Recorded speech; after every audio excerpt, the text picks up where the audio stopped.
मौजूद हैं राजनगर में। राजनगर कभी मिथिलांचल का गढ़ हुआ करता था, कभी राजधानी हुआ करता था। यहाँ पे बहुत सारे दार्शनिक जगह हैं और पहली बार पूरे भारतवर्ष में सीमेंट का प्रयोग भी इसी राजनगर में हुआ था। जो कभी विकास की नींव 18वीं सदी में रख दिया था, वो राजनगर आज कैसा है? आरक्षित विधानसभा है 25 वर्षों से। रामप्रीत पासवान, राम अवतार पासवान यहाँ पे लगातार विधायक रहे। भाजपा ज़्यादातर समय भाजपा की यहाँ पे सत्ता रही, लेकिन विकास कहाँ है जानने की कोशिश करेंगे। बिहार की सियासत में जनसुराज ने दस्तक दिया और दस्तक दे के कहा नई राजनीति करें, लाएंगे, बिहार का बदलाव करेंगे।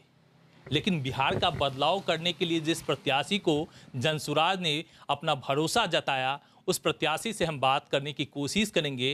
राजनगर की मूल समस्याएं क्या है, आपको क्या नज़र आया कि राजनगर में वो समस्याएं सबसे अधिक जो है प्रभावी है और जिसका निपटारा करने के बाद राजनगर विकास की डगर पकड़ लेगा।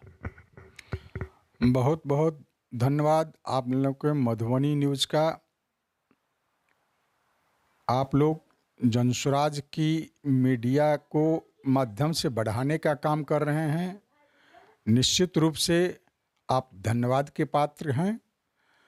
राजनगर विधानसभा जनसुराज के लिए बहुत ही सक्रिय शुरू से रहा है और बहुत मेहनत किया गया है राजनगर विधानसभा पर। हम आपको आशा और विश्वास दिलाते हैं कि राजनगर विधानसभा जनसुराज की झोली में जाएगी और राजनगर का विकास का रास्ता बनेगा, आगे की ओर राजनगर बढ़ेगा। क्या लग रहा है राजनगर में क्या जन समस्याएं हैं? क्या शिक्षा, रोजगार, ये सब तो सभी जगह का कॉमन समस्या है। तो एक राजनगर का पर्टिकुलर यदि बात करें, जो 18वीं सदी में विकास की नींव रख दिया था, सीमेंट का पहला प्रयोग भारतवर्ष में यहीं हुआ था, उस राजनगर को क्या ग्रहण लग गया? यहाँ क्या समस्याएं पैदा हो गई जो राजनगर विकास नहीं कर पाए? दरअसल सबसे मुख्य कारण है कि राजनगर विधानसभा से हमारे महानुभाव लोग चुनाव जीत के जाते तो हैं, लेकिन चुनाव जीतने के बाद भूल जाते हैं। चूँकि यहाँ के वो लोकल नहीं होते हैं, इस विधानसभा क्षेत्र से लगभग बाहर के ही लोग रहे हैं। यह राजनगर के लिए दुर्भाग्यपूर्ण बात है। मूलभूत सुविधा में मुख्यतः यहाँ प्रखंड मुख्यालय के आसपास ही नहीं, जिला मुख्यालय से प्रखंड मुख्यालय तक आने के लिए सड़क की सबसे ज़्यादा समस्या है। आप यदि मधुबनी सड़क से राजनगर के लिए आए होंगे तो देखे होंगे कि रोज़ की स्थिति इतनी जर्जर है कि कभी भी दुर्घटना घट सकती है। लोग बचा के राजनगर आते हैं। सबसे पहले उस समस्या को हम दूर करेंगे। राजनगर की जो ऐतिहासिक धरोहर है हमारा राजनगर का, दरभंगा महाराज का राज परिसर, उसको संरक्षित और व्यवस्थित करने का भी हम भरपूर प्रयास करेंगे।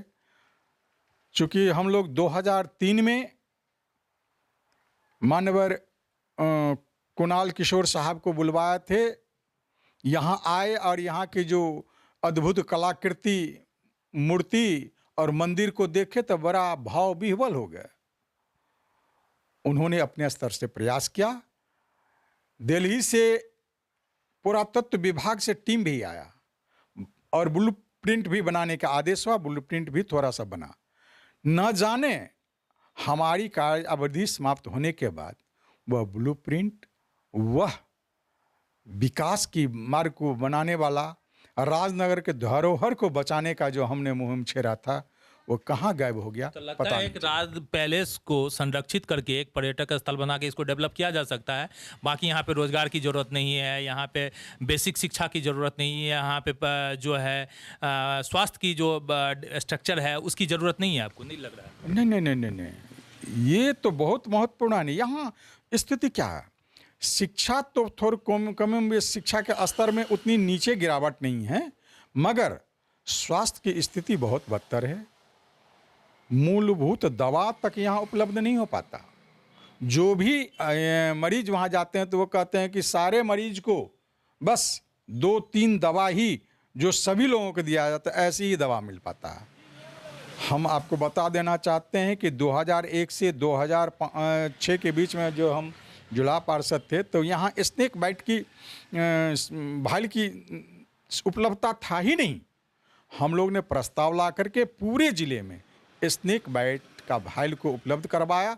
आज के दिन वह चल रहा है और पर्याप्त मात्रा में हमारे राजनगर में उपलब्ध रहा है। यहाँ पे बहुत सारे दार्शनिक स्थल है। कुछ पता है आपको कि राजनगर का राज पैलेस छोड़ने के बाद भी इतर भी बहुत सारे ऐसे दार्शनिक स्थल हैं जिसको कि प्रमोट किया जा सकता है? कुछ पता है? राजनगर विधानसभा को यदि भौगोलिक दृष्टिकोण से देखा जाए तो निश्चित रूप से ये देव स्थल है। यहाँ इतने दार्शनिक स्थल, इतने दिव्य स्थल सब है, उसको हर जगह बचाने की आवश्यकता है, संरक्षण देने की आवश्यकता है।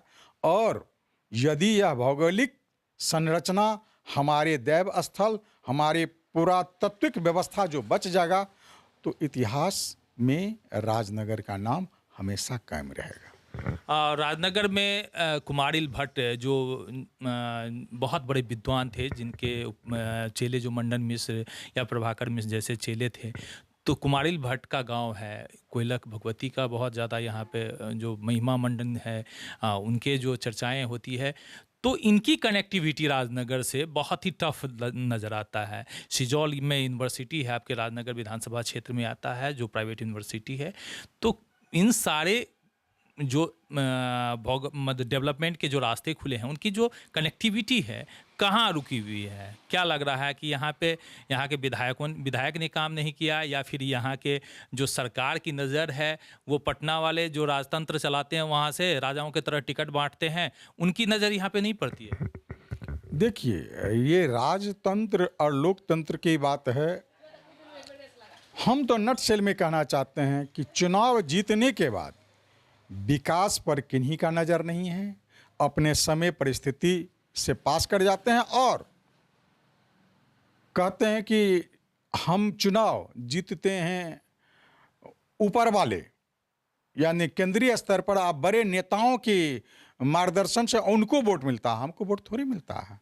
तो मगर आप भी तो वही करेंगे ना, प्रशांत किशोर के नाम पर आपको भी वोट मिलेगा। आपको कौन पहचान रहा है पूरे विधानसभा क्षेत्र में? बोले कौन सा कार्य की उपलब्धि है आपका? कार्य की उपलब्धि है। बताइए। हम यहाँ जब भी ये राजनगर में जितने भी 25 पंचायतें हैं, आज मुझे 25 पंचायत में परिचय की मोहताज नहीं है। सारे लोग हमारे व्यक्तित्व, हमारे व्यवहार से वाकिफ़ हैं। हमने यहाँ, ये मेरा कर्म और जन्मभूमि दोनों है, इसलिए निश्चित हमारे कर्म जन्मभूमि पर मुझे गर्व है और हम इसे संरक्षित और बचाने का पूरा काम करेंगे।